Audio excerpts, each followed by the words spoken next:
I welcome all the esteemed delegates here. And since we have a shortage of time, I don't like to elaborate much on other things. As you have been told, we'll have a discussion on economic ties and trade prospects uh,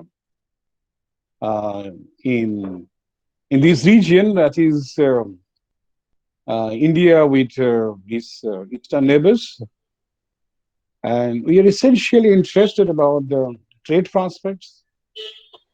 Ladies and gentlemen, you are familiar that when we decided to open out in 1990, and our trade as percentage of our GDP was as low as 15%.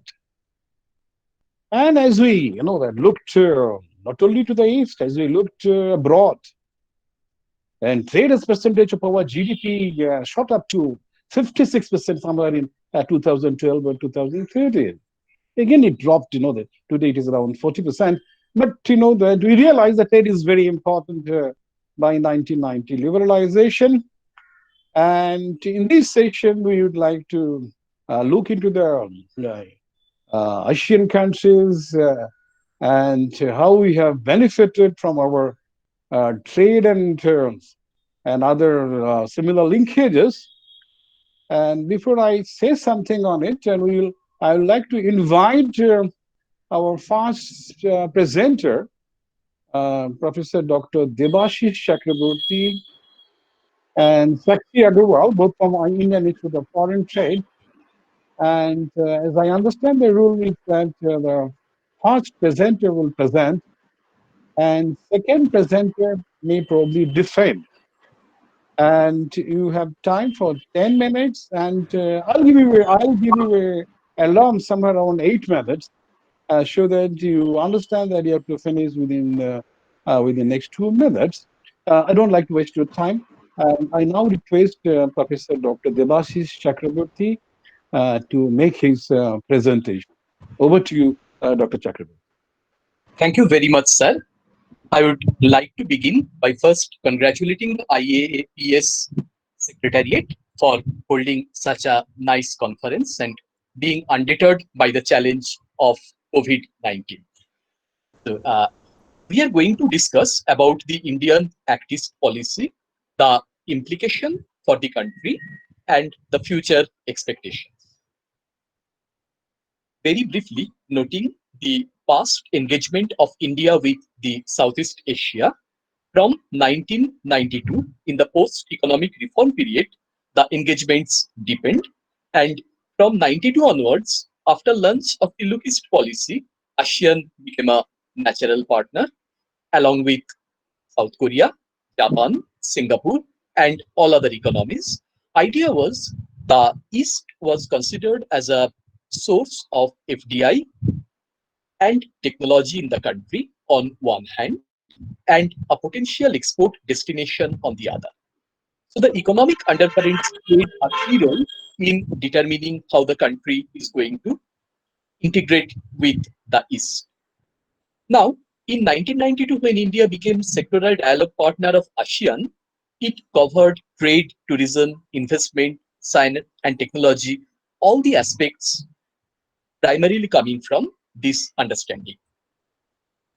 The WTO was launched in 1995, and India deepened its negotiation and cooperation with the East further when it participated with a number of East partners, China, Indonesia, Thailand, Malaysia, submitted a number of proposals, joint proposals at WTO, some of the time challenging policies of EU and US.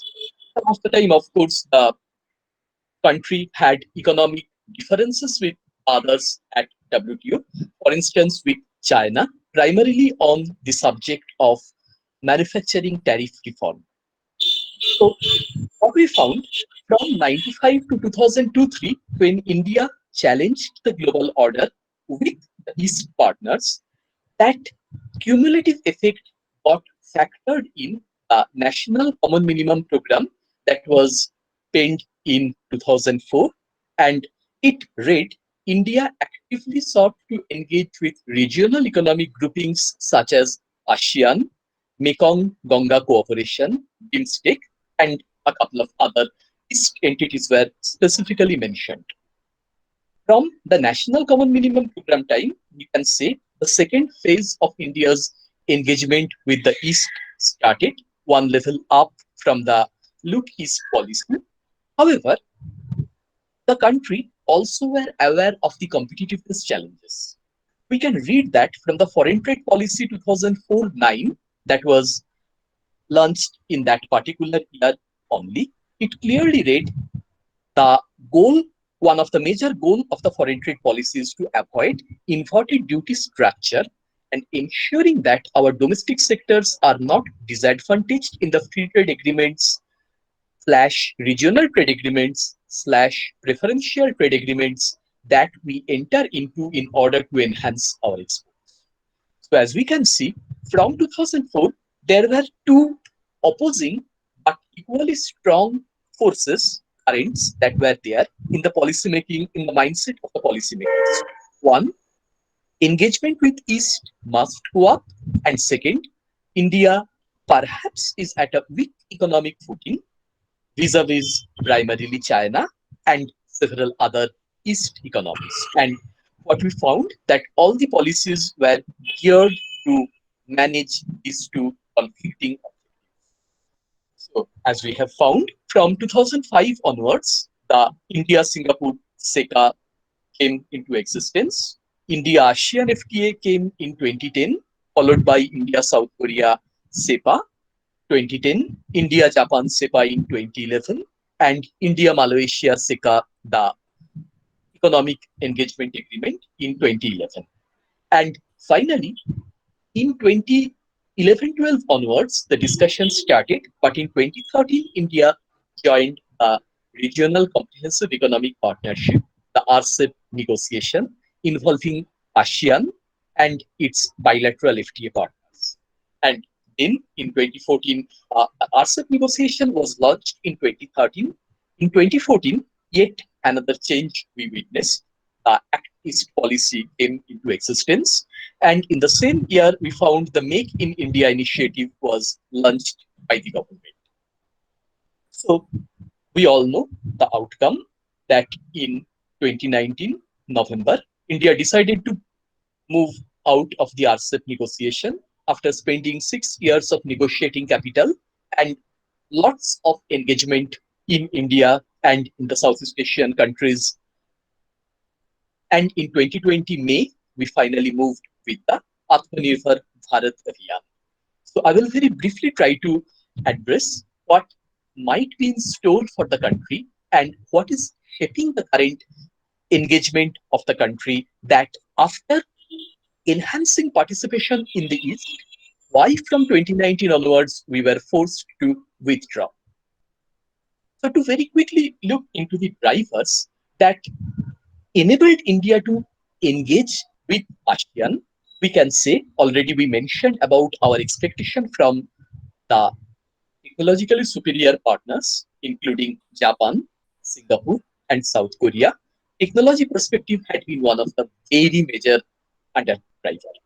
And what we found in ASEAN, the flying ease model of investment from Japan and South Korea played a very key role in determining how industrial development occurred in these economies. Essentially, the investment from Japan and South Korea in an incremental manner consolidated the manufacturing base in the ASEAN countries, and the local industrial base came up with that particular support. So, when we look at the Southeast and East Asia, we find the global value chain and international production networks, DCCIPN, almost used in a single expression all the time.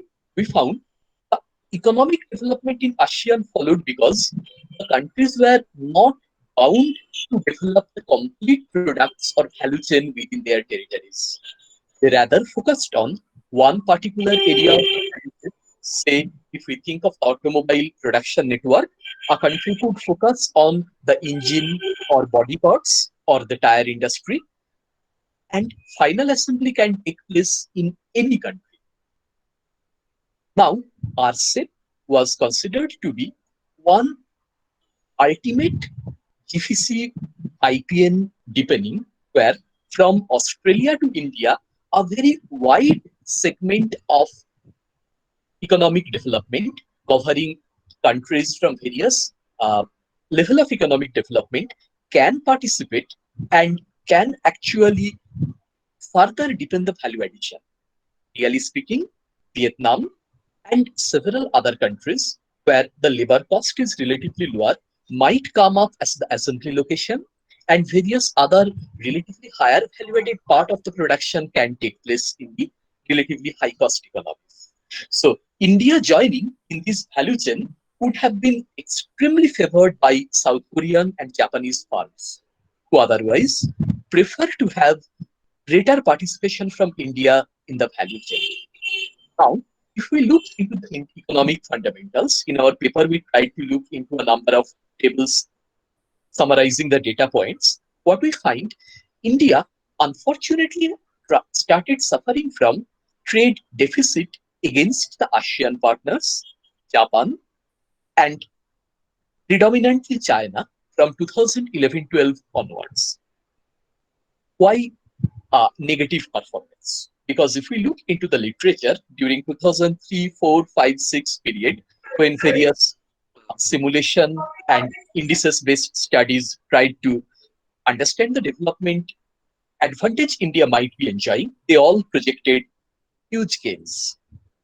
One of the practical problems that we can see is that the Indian industry, unfortunately, at the mid level of the production, lacked competitiveness, which perhaps enabled increasing import of the high value added products from China and several ASEAN countries, including Vietnam, Thailand, and others. And the tariff reform that India had to undertake by joining in the India ASEAN FTA, India Japan, India South Korea FTAs actually facilitated increasing import from these countries. So that we can say is one of the major reasons why when the country started launched the Make in India initiative, where predominantly our objective would be to develop the domestic manufacturing sector, further participation in the RCEP negotiation Can you has sum up, please? Uh, you have less than 2 minutes, and if you can sum sure, up, no, sure. please. I'll just sum it up, sir. So, what we can say, India's current decision to pull out from RCEP is primarily determined by this economic consequence. Now, to summarize the discussion, what is in store for India in the coming days? What we find, the prime problem for India is to join hands with China through a trade agreement. Without any trade agreement, the way the trade deficit has increased for China, with a trade agreement, that's a lower tariff against the Chinese products could be a serious problem. RCEP for now has not closed the door for India permanently, and there is a scope for India to join the bloc at a later date on with a mutually acceptable terms. With the spread of COVID-19, what we find, there are protectionist waves all around the world. So India's short-term losses by pulling out of RCEP in November 19 perhaps has not been too much.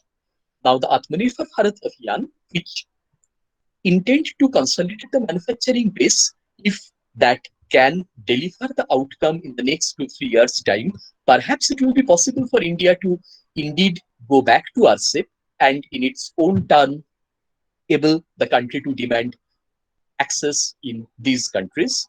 Till then, my the result of our research shows perhaps joining the bloc might be counterproductive for India, at least in the short run. Thank you very much. Thank you, Dr. Chakraborty, for a wonderful presentation. Ladies and gentlemen, listen to a very lucid presentation, how we look to the east and acted east, and then we finally decided to concentrate on ourselves. And he has his own observations, and yes, definitely, which will raise a lot of questions and queries.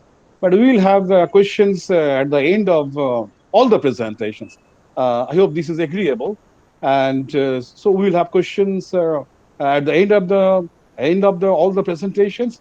And now I request our next presenter, according to the list, Dr. Shaumo Bhomik, and he will make a presentation on the oceans and the internet, revising the economic ties between India and Southeast Asia. Over to you, Dr. Bhomik. Yes. Dr. Bhomik, Thank please. thank you so much, sir. A very good evening to everyone. My warmest regards to all the panelists and respected chairs. Many thanks for inviting me to speak on this panel. I am Shomo, and my research focuses on the domestic and international issues at Observer Research Foundation, Kolkata. In today's presentation titled Oceans and the Internet, Revising the Economic Ties Between India and Southeast Asia, I will try to delve into the contours of digitally tying Asian geographies by reimagining the economic ties in the region. The topic of this discussion gains even more relevance in the COVID-19 scenario, as we see a not so gradual but instead an immediate need to shift our business as usual processes into the digital and virtual worlds. Now, despite artificial regional constructs, the contemporary markets and communities in Southeast Asia are undergoing an organic process to tie the region together. Catalyzing this process is of utmost importance by harnessing the nation-wide comparative advantages, formation of trade blocs, and mobilizing the region-specific scale economies, and most importantly, digitizing the value chains involved. There is no doubt that the centrality of the ASEAN BIMSTEC and the larger Indo-Pacific forms a strong expression of connectivity and strategic convergence where Asia's development futures will be decided. In the same vein, it is also important to highlight the areas of tech cooperation as more pertinent than the strong skepticism over India's trade deficits with the ASEAN countries. Now, coming to India's involvement with the southeastern nations, it largely began with India's participation in the Asian Relations Conference in 1947. The substantial economic ties of India with Southeast Asia have grown in contemporary times as a result of the liberalization of the Indian economy and India's Act East policy, where since 1992, India and ASEAN trade has grown from $2 billion to over $76 billion until 2018. There are two accounts of India's growing relations with Southeast Asia. Firstly, the stagnation of SAARC, which limited the scope for India's economic ambitions, and secondly, India's non-participation in China's Belt and Road Initiative makes it all the more important for India to strengthen its own strategic and economic ties in South Asia. In fact, India's Act East policy and the BIMSTEC Forum is seen as a critical alternative to its non-participation in China's Belt and Road Initiative, and the strategically located Northeast Indian states is a crucial driver of this policy.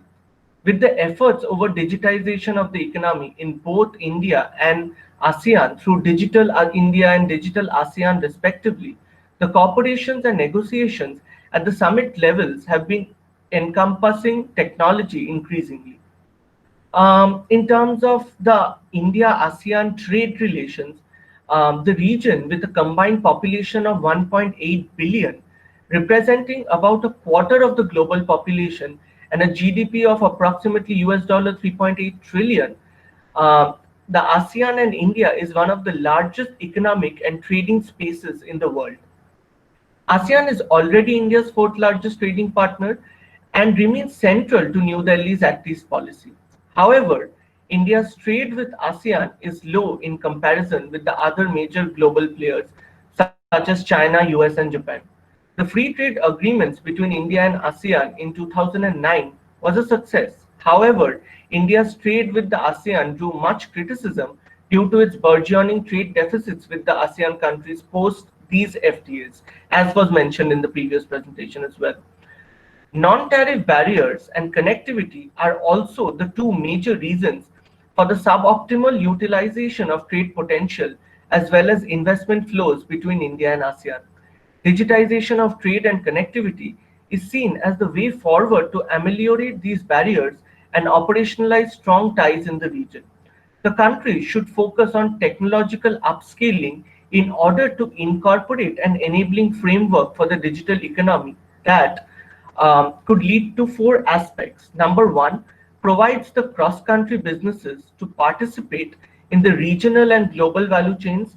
Number two, make use of digital marketplaces and e-commerce platforms which are fast-paced. Number three, stimulate producers to be more innovative and productive. And finally, number four, adequate thrust by these developing economies on digital trade could also remove the barriers impeding them, such as inefficient logistics and inaccessible markets. Now, if we consider digitization as the way forward, the use of information communication technology, ICT, positively affects trade, business activity, and productivity of the economy. According to studies, higher penetration of the internet is associated with greater increase in imports and exports of goods and services as a result of falling trade costs. The ASEAN countries are keen on digital transformation of their economies that would ensure higher competitiveness and result in considerably higher incomes. However, there exists a wide disparity with regards to even internet usage itself in the nations in this region. As of 2016, whereas the internet users in Singapore were at 81% of the population, in Laos, the internet users were only 21.9%, and in India, it was about 30%. Now, how do firms make use of digital processes? Now, digitization decreases information asymmetries and transaction costs, thereby enhancing not only the trade in intermediate goods but also final products. On the supply side, digitization allows for emergence of unique production methods and services, easier entry of firms, encourage novel partnerships between suppliers and customers to correspond to the demand and supply in real time. Increasing levels of digitization also has a beneficial effect on micro, small, and medium enterprises. For example, in 2019, India and Thailand have signed a memorandum of understanding to establish the Thailand India Global Linker that envisages facilitation of networking between Thai and Indian SMEs. Such a platform will enable more than 40,000, as per estimates, SMEs of both the nations to come together on the platform to collaborate and access new deals.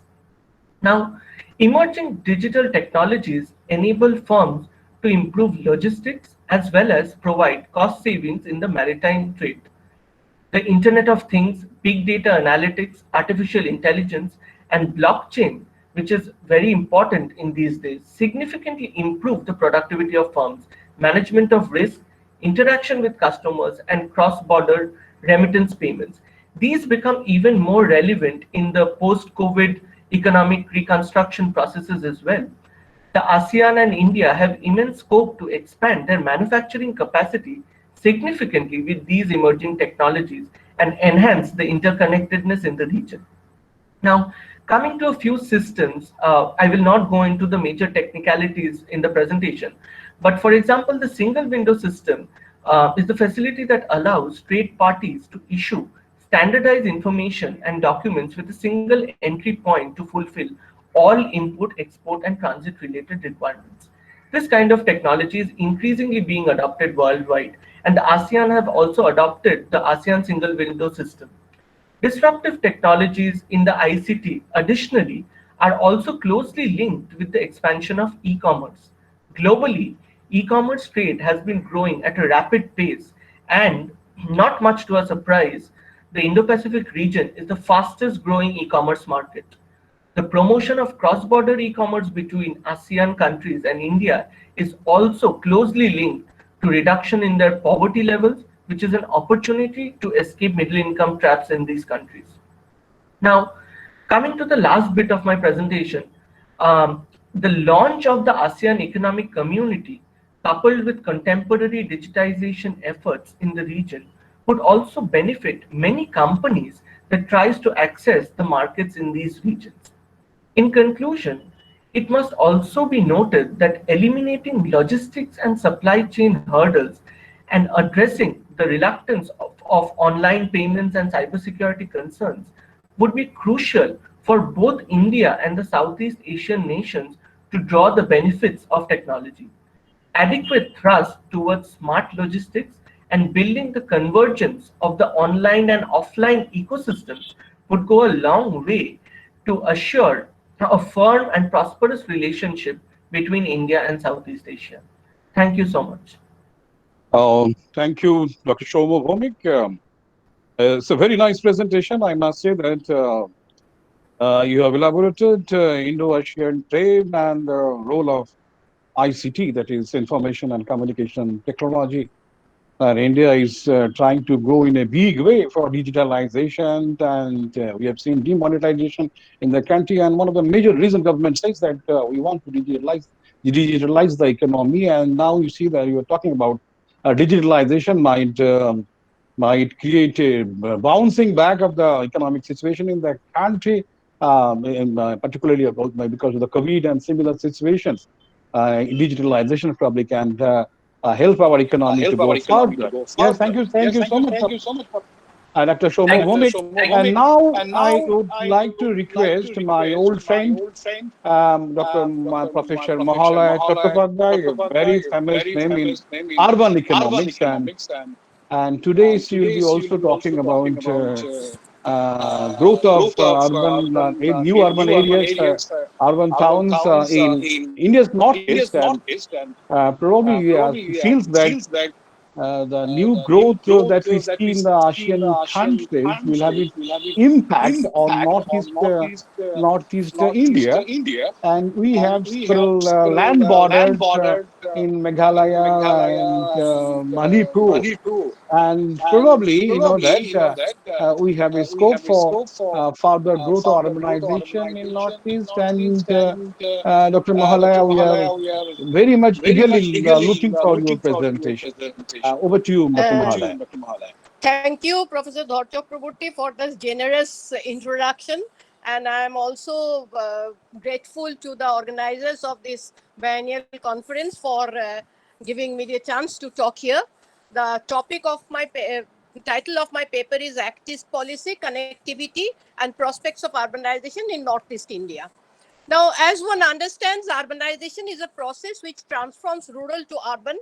To start with, it is the change of occupation from agricultural to non-agricultural, and then it affects the demographic variables.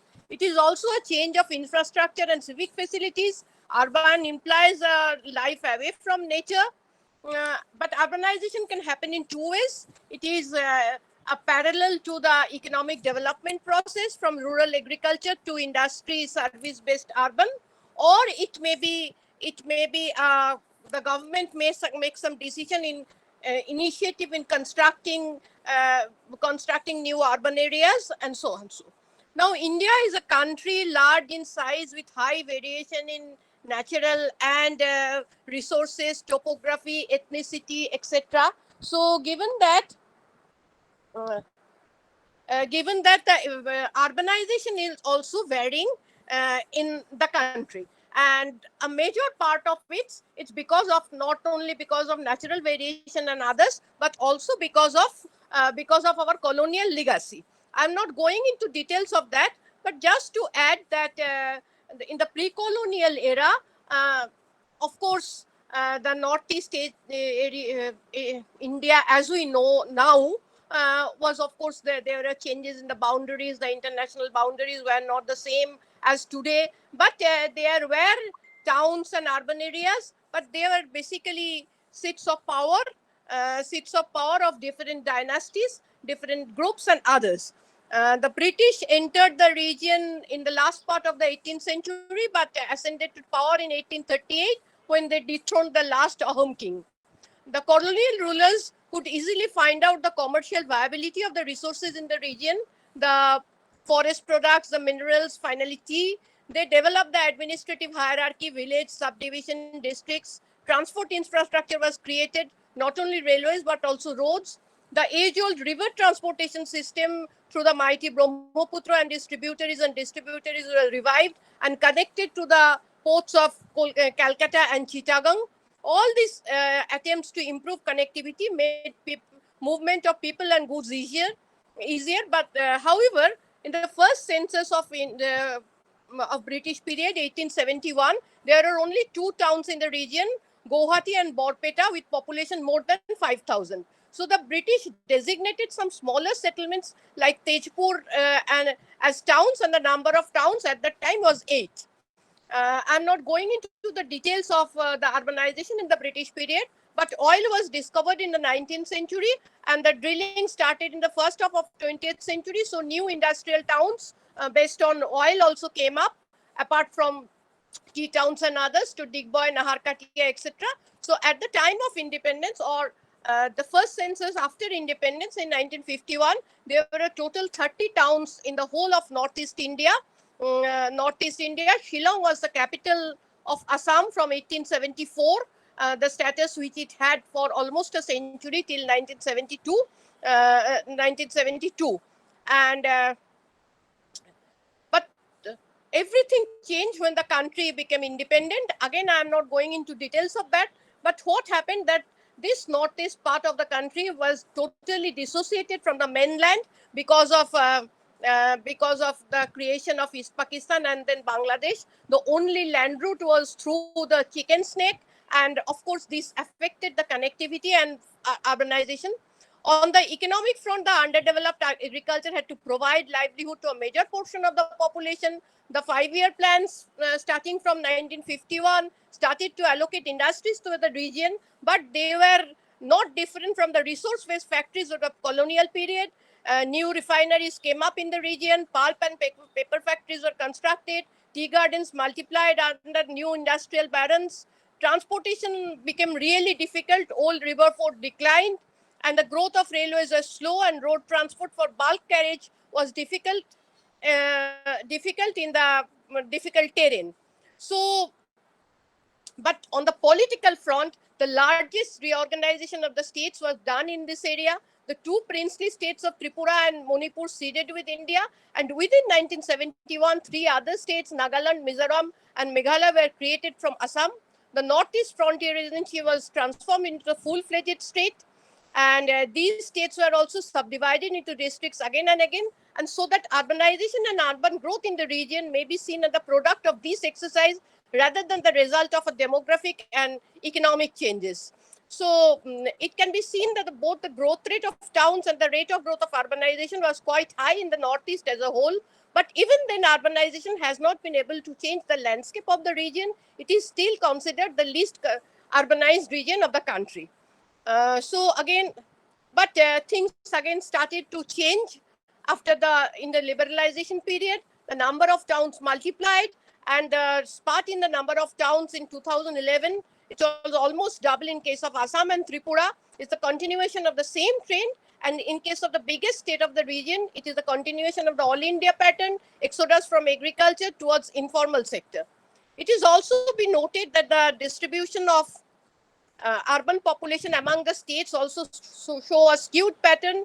Assam, having the lowest level of urbanization, contains the highest percentage of urban population, and it has increased by 10% between 2001 and 2011.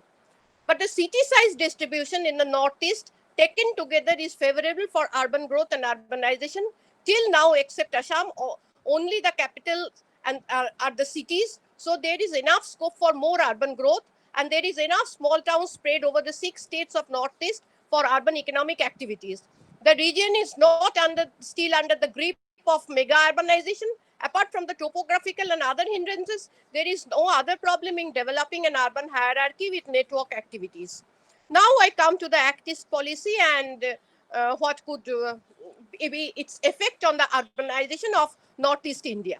Now, when India formulated its Look East policy, which coincided with liberalization and economy of with the dismantling of Soviet Union, the largest trading partner of India in the post-independence period. Now, it took another 10 years to become a summit partner of ASEAN, but at that time, India was more interested in developing the SAARC, of which it was the founding member.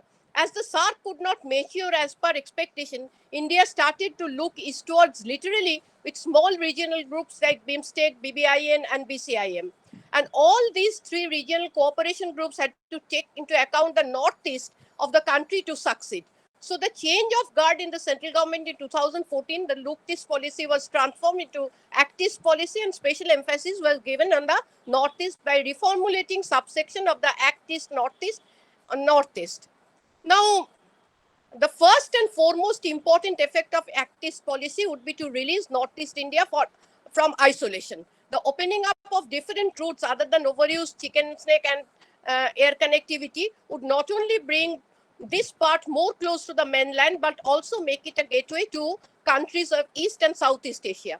Secondly, this zone can become a medical and educational hub for the region, not for India only, but also neighboring states. Thirdly, the border state trade with neighboring countries, especially Bangladesh and Myanmar, not only revive the old trading towns, but also lead to the emergence of new trading towns at the border. Fourthly, with better connectivity and reduced cost of transformation, there could be industrialization based on natural resources.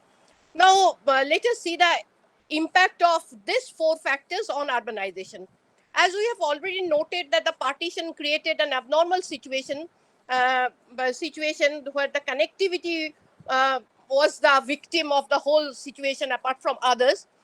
Three major connectivity projects will change the situation. The first is the domestic east-west highway, which is almost complete. The second is the Kaladan multimodal transit transport connecting Kolkata port to Mizoram via Situate port of Myanmar. And the third is the trilateral Asian highway connecting India, Myanmar, and Thailand. Even on the domestic front, railway connectivity of this region with the mainland had increased over the year. The improvement of connectivity has already started to show its effect on urbanization. Most of the smaller towns that emerged in 2011 census were either new railway towns or part of road junctions.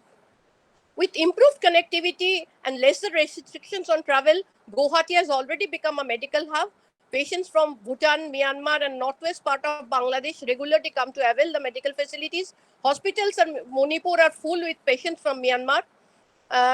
So this can be another way where this medical tourism can improve urbanization.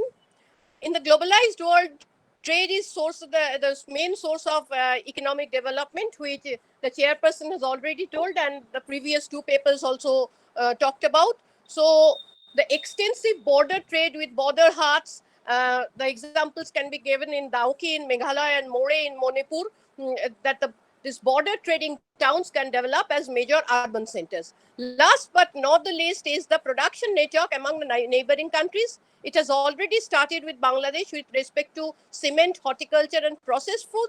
The same can be done with Bhutan, Myanmar, and Thailand, and if possible, even with China. The whole of Northeast is full of natural resources.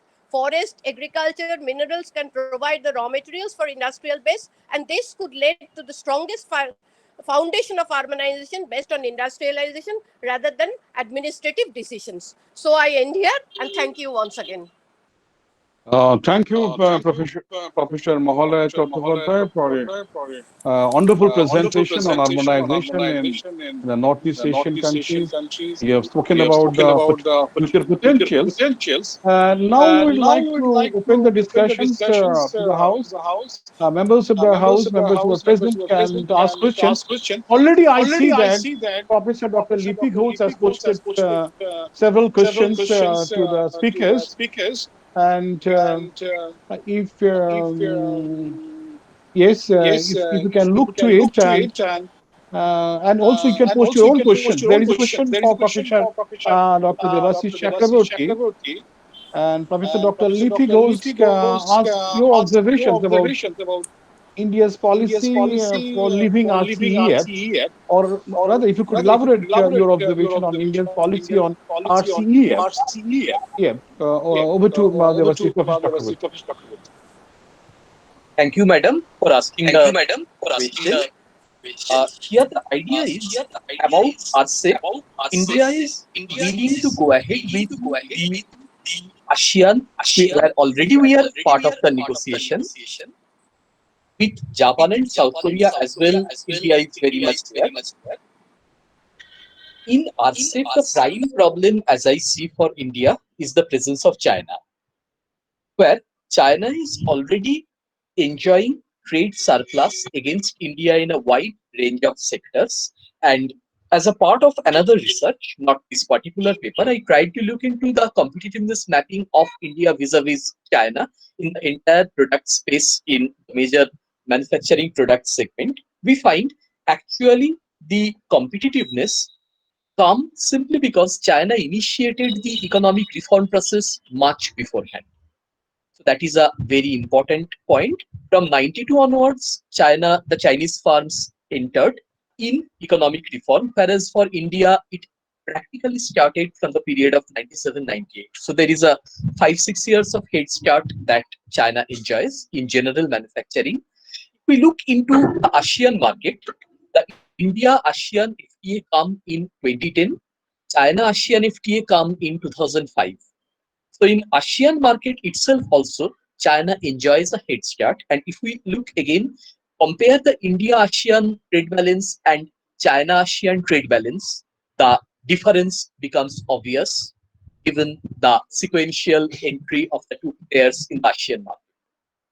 The last point I would like to note here is that if we try to look into the negotiating perspective India had with ASEAN, when we tried to negotiate the bloc, it was primarily the export potential that we tried to facilitate. On the other hand, for China, what we found, the agreement that China had while joining WTO is in 2001, for 15 years up to 2016, China will be considered as a non-market economy.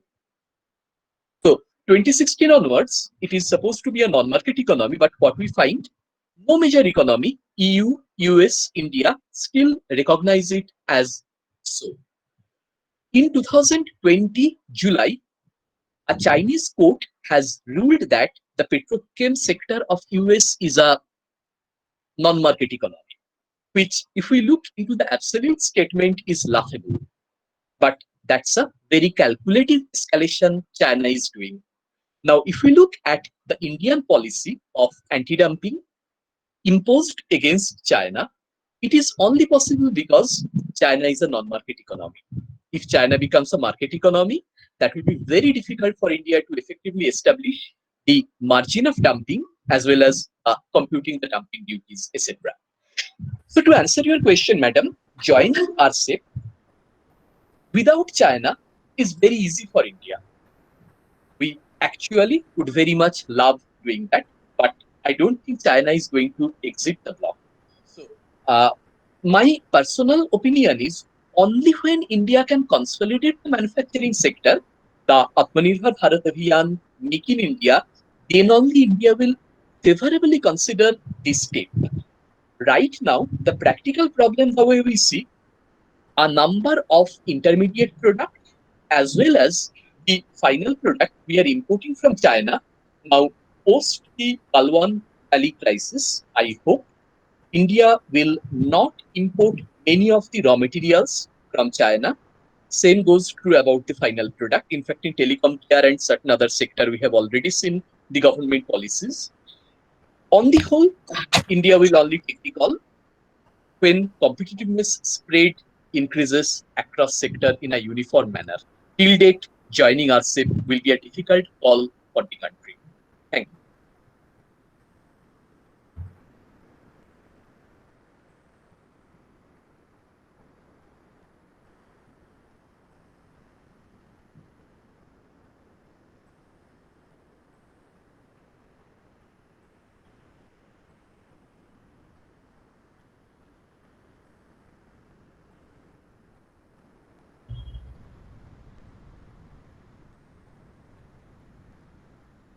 There is a question from our Myanmar guest. She is asking that why Indian investment is so delayed, so late in Myanmar. So, if any one of the panelists would like to address it, her question is in the chat box.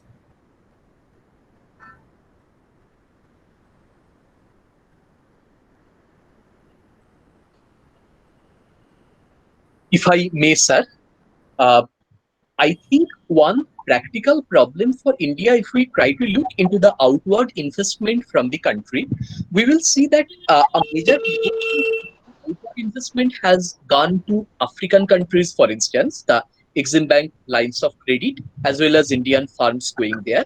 We have also seen a major proportion of Indian investment going in actually China and certain other Southeast Asian countries. Uh, why not many Indian investment in Myanmar? I have not done a specific research on that, but my personal hunch perhaps has been export opportunity from Myanmar to very many countries perhaps is not very clear for the Indian farms yet. I'll just give a practical example.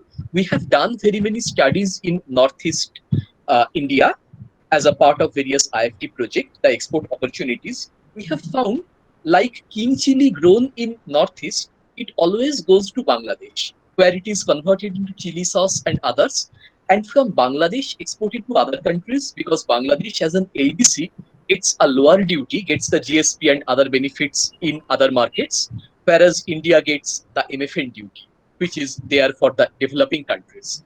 Myanmar ideally should get the GSP duty preference. So logically, Indian exporters should set base their export opportunities there. One of the reason why I can think export FDI not going to Myanmar is post 2014, India has undertaken a lot many initiatives for improving the ease of doing business in the country. So the attractiveness of Myanmar, given the domestic advantages, reforms in terms of policy, in terms of port handling, etc., perhaps has gone down to some extent. In case, like for instance, some of the African countries where core raw materials are available, if Myanmar can offer that advantage, my hunch is investment flows from India would surely pick up.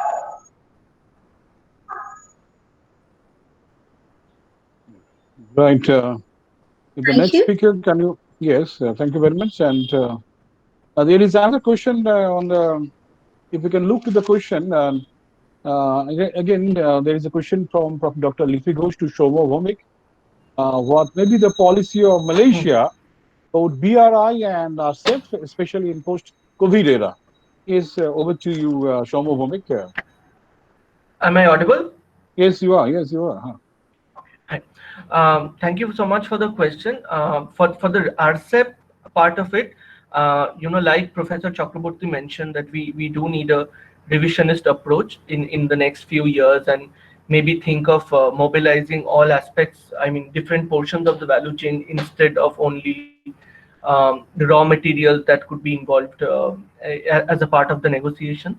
Now, coming to the moving on to the other thing about BRI, like I also mentioned in my presentation, that India's non-participation in BRI is actually a way in which it could, strategically invest in bringing out collaborations with other Southeast Asian nations, and Malaysia is actually a very important part of that. We have seen this before as well. Since my presentation was on the aspects of digital innovations in trade between the two countries, there is also a fact that Malaysia and India have actually extended cooperation to enhance their digital connectivity and e-commerce, which is in line with Malaysia's efforts to build the world's first digital free trade zone, which seeks to provide a favorable business environment for the digital enterprises. And as I've also mentioned previously, that Indo-Pacific is a very booming market, and actually the largest market for e-commerce at the moment. I think both India and Malaysia has an important role to play in this. Thank you. Now, Dr. Mahalaya Chattopadhyay, there is again a question by Professor Lipi Ghosh to you. BIMSTEC is already very active. How do you think about revival of BCIM? Over to you, Mahalaya.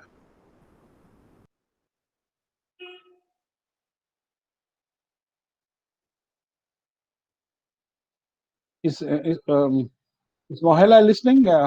Yes, yes, Okay, okay. yes. Mhm. Actually, BIMSTEC, I know BIMSTEC is quite active, but BIMSTEC, by definition, is started with the Bay of Bengal initiative. So it was not directly connected with Northeast. And as for BCIM, which started as Kolkata come in connectivity or something, then change the name to BCIM. The problem is again with C. China is, I think, not interested in BCIM as it was interested in the late 90s of the last century. I am more hopeful on BBIN, which is a very small group and with the real neighbors of India, and all of the points I have made is with greater connectivity with BBIN, and the BBIN motor vehicle agreement can be one of the starting point of the whole situation. Whole situation now for this BCIM, as I have said, the initiative was taken by China, say 25 years ago, but now they are not at all interested, and BCIM never what should I say, never took off as it was promised. So I am more hopeful on the BBIN thing. That is Bhutan, Bangladesh, India, and Nepal. Right. Thank you, Mahalaya Chattopadhyay. Now, Devashish Chakraborty, you have a question from Sanjana Josh, and she is saying that many Asian countries are coming up as India's competitors. And what will be the implication of the Act East policy for the competitors that are coming up? Dr. Devashish Chakraborty, if you have understood the question, okay. Otherwise, you can see the notice board for reading the question. Yes, thank you. Thank you for the question. What we have seen already that post the disruption of the supply chains, we found some of the US corporates in China. They noted the possibility of relocating in India, and of course, India welcomed that possibility. Okay, I think three things are going to be very important. One, if we compare China and India, the political stability had been one of the major driver of the investment going towards China as compared to other economies. India can actually match the political stability part, so I don't think a problem happening there. The second part, what we also see as a major issue is the ease of doing business. Introduction of GST and several other policies we have seen, though there had been short-run hiccup. Generally, India integrated the economies and the tax policies, etc. Primarily after the Vodafone recent verdict by the International Court, I think no foreign investor would have much concern about the Indian investment regime. The third point, which is very crucial, is the production that's happening in India. How can you reach the global market with that? Two things are going to be very crucial there. Point one, if we look into, for instance, again, not as part of this paper, but another research, we compared a mutual recognition agreement between China and ASEAN and India and ASEAN. What we found, the mutual recognition agreement, we mean that the product standards that exist between the cross-border trade between countries. We found the mutual recognition agreement for India-ASEAN trade is quite narrow as compared to the China-ASEAN trade agreement, implying if a foreign corporate invest in India, produce and try to export to ASEAN, there can be certain degree of technical barriers they might face at border. In comparison, if they produce in China and try to export, there will be less technical barriers, hassles they might face. So, the technical barrier issue, the technology standards, etc., is one area where India must invest time now. I will take one more example that will be regarding the production standards regarding automobile product and others. What we find that India is not part of the some global conventions yet, which will again limit how the automobiles made in India can reach the other global markets. Last point, what I will note is that today India is increasing tariff on a couple of product segments. In fact, in the electronics products as well, which ideally under the Information Technology Agreement of WTO, India should not. So Japan, European Union, and other countries have taken India to the WTO dispute settlement body. But remember, thanks to the American decision to block appointment of jurists in the appellate body, the dispute settlement process is going to be a longer one. The economic theory says if FDI comes, then the domestic production gets a degree of protection.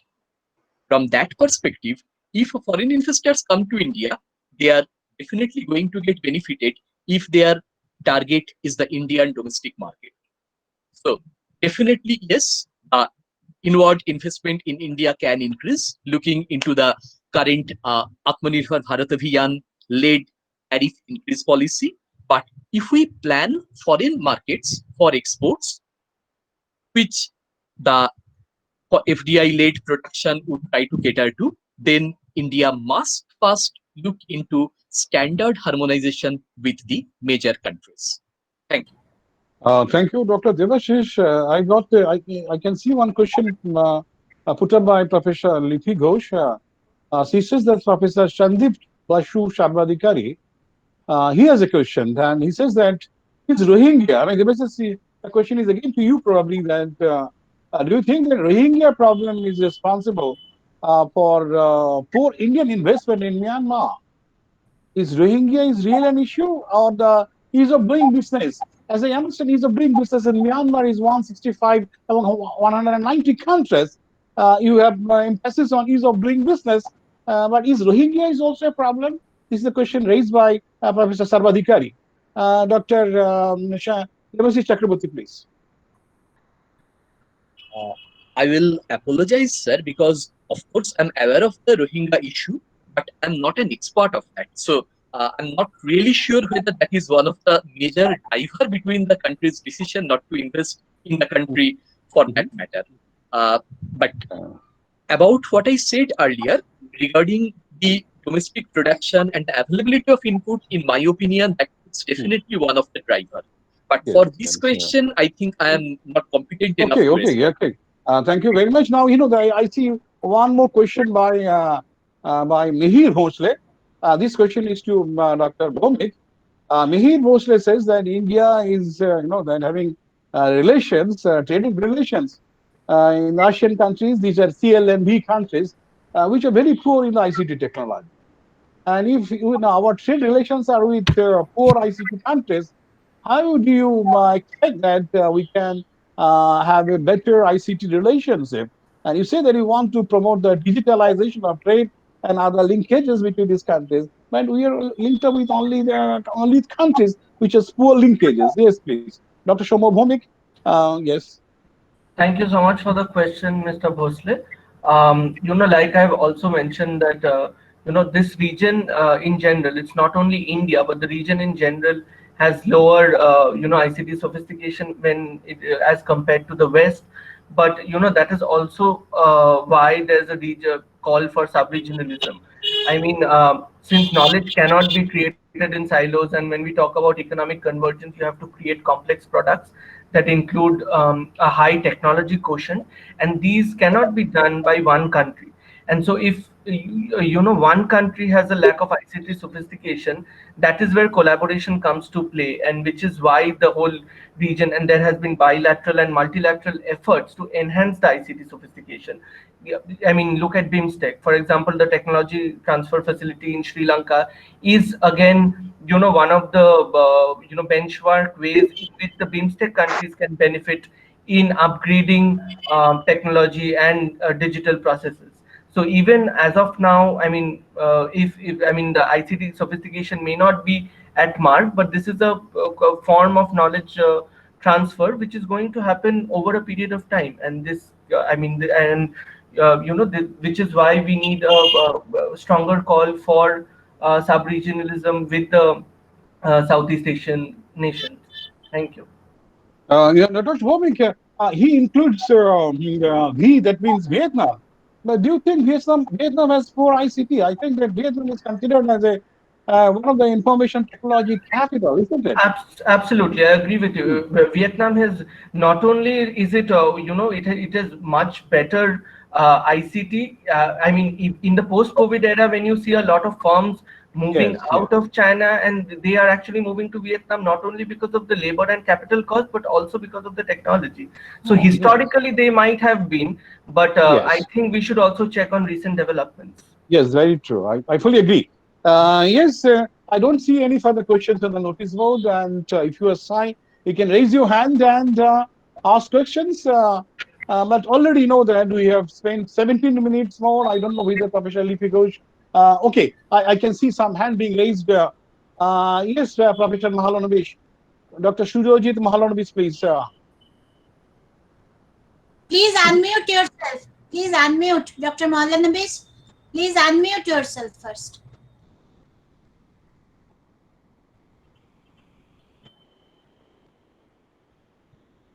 We cannot hear. Listen to you, Dr. Mahalanobis, please. You have to open up your microphone. So we cannot listen. I don't know. Huh. Hello? Is there any technical problem? ICT problem, Tomik. I cannot manage. It's an ICT problem here. Anyway, so Yes. Can you hear me now? yes, Yes, I yes. can. Please. Yeah. Thank you very much for granting me the opportunity to speak. I'm not a, first of all, I'm not a doctorate yet. I'm still pursuing it at a senior age, just out Oh, of love for the knowledge and studies. My question to this gentleman, Deba, you know what's the name? Just who was speaking right now? Uh, Tomo Homik, no. This gentleman who just left speaking, Devashish, Dr. Devashish Devashish, Chakraborty. is that I think the question that was put up to him about the Rohingya issue is, to my mind, is little different. To my mind, I think Rohingya is an extraneous subject to this India-Myanmar relations, because the late investment that India has started in Myanmar is more due to the China-Myanmar bonhomie, which intermittently got into the India-Myanmar relations, especially in the gas pipeline, which was projected for Myanmar to Kolkata through Bangladesh, which was sabotaged and redirected to Myanmar to Beijing. And that was the reason, which is how India wanted to defer its policies about Myanmar in economic policies. So Rohingyas are actually extraneous issues, because had India been able to invest in Myanmar at that point of time, many of the Rohingyas, disgruntled people, would have got jobs there, and possibly much of the issues would have been solved. To my mind, this is this. I may be wrong as such. Thank you very much. Um, so thank you very much, Mr. Shurojit Mahalanobis, for your explanation of Rohingya issue. Is there any other question, Professor Lipi Ghosh? What should I do? Uh, Yeah, I think you can wrap up the session. okay. No. So you see that we had a wonderful session on the trade relations with India and other East Asian countries, Southeast Asia and East Asian countries. We have seen that India decided to look to the east, because we realized that it was important. And 1991, then we said that we'll open up, and then we said that we must look to the east. Then we were not happy with by looking only. Then we thought of bringing east, acting east. Yes, we acted, and then we have realized that we have to be Atmanirbhar, as my friend Devashish Chakraborty has very correctly stated, and we are focusing on our own self concentration, how to produce more, and that make in India. That okay, you are maybe in other countries' company, you can do your business, you can do your production here. They will give the opportunities for job and etc. in this country. That was a very nice presentation, and I must say the second presentation on the ocean and internet. It focuses about the digitalization of the trade, and yes, e-commerce, etc., which has its own importance, and he has explained that how e-commerce has been expanding over time, and with more internet usage, he believes that there'll be further promotion of trade. And also we have a wonderful paper on urbanization in Northeast India. We are hopeful that if there is more trade with, yes, we are interested about Myanmar. We are interested in seeing that Rohingyas do not come out to our country. Yes, we hope that urbanization grows in a more planned manner. Government of India already declared that Northeast India will have emphasis on organic things, organic planning, and we have as Mahalaya ji has correctly explained there. New investments are coming up, new bridges, new connectivities coming up in Northeast India, and I'm sure that with this type of development, India's in linkage with its eastern levels. We are not only looking east, we are really acting east, and we will have definitely better cooperation. But at the last but not least, we are concentrating on ourselves. That is the message of this part of the seminar. Thank you very much. Yes, Professor Lipi Ghosh, over to you now. Yes, thank you, Professor Dot Chakraborty, for chairing this session and wonderfully maneuvering it. Thanks to you very much, Thank because you. we know that we are facing a challenge. Technology is a great problem, but in spite of that, you have joined us. And so we end here today's program with this session.